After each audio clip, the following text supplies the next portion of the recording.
Lebanon में दुनिया का सबसे बड़ा सीरियल ब्लास्ट हुआ। ये धमाका किसी आरडीएक्स या दूसरे एक्सप्लोसिव से नहीं हुआ, बल्कि पेजर से किया गया है।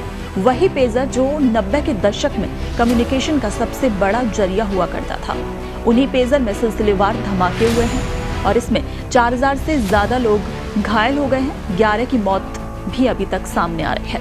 कहीं सब्जी मंडी में पेजर ब्लास्ट हुआ तो कहीं ग्रोसरी की शॉप पर। इस वक्त पूरे लेबनान में पैनिक सिचुएशन है।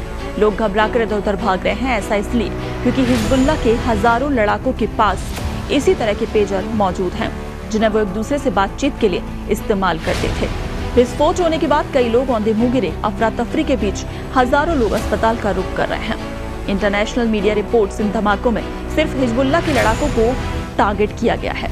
खास बात यह है कि सभी धमाके हिजबुल्लाह के सदस्यों के पेजर्स में हुए। पेजर्स का इस्तेमाल हिजबुल्लाह के लड़ाके कम्युनिकेशन के लिए करते हैं। जंग की वजह से हिजबुल्लाह मोबाइल फोन का इस्तेमाल नहीं करता। नोट करने वाली बात यह है कि इस हमले में लेबनान में ईरान के राजदूत मुज्तबा अमानी के घायल होने की भी खबर है। अब सवाल यह है कि हिजबुल्लाह पर यह हमला क्यों हुआ और किसने किया।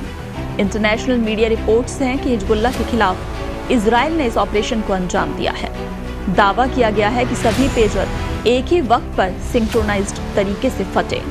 रेडियो के जरिए एक्सप्लोजन किया गया था और ये लेबनान के सिक्योरिटी सिस्टम में बड़ी चूक माना जा रहा है। यहाँ ये जानना भी जरूरी है कि इजराइल और हिजबुल्लाह के बीच पिछले कई दिनों से युद्ध जैसे हालात बने हुए हैं। 2 दिन पहले ही हिजबुल्लाह ने इजराइल को टारगेट करते हुए 1000 से ज्यादा रॉकेट दागे थे, जबकि इजरायली डिफेंस फोर्सेस ने साउथ लेबनान में हिजबुल्लाह के कई ठिकानों को बर्बाद कर दिया। लगातार एरियल अटैक्स किए जा रहे हैं। 2 दिन पहले ही इजराइल के पीएम बेंजामिन नेतन्याहू ने कहा था अब हिजबुल्लाह के खिलाफ ऑल आउट अटैक करने का वक्त आ चुका है, लेकिन उन्हीं के डिफेंस मिनिस्टर ने इस पर आपत्ति जताई थी। इन सीरियल पेजर अटैक के बाद ऐसा लगता है कि इजराइल ने वहां की डिफेंस फोर्सेस से और मोसाद ने हिजबुल्लाह से हिसाब बराबर कर लिया।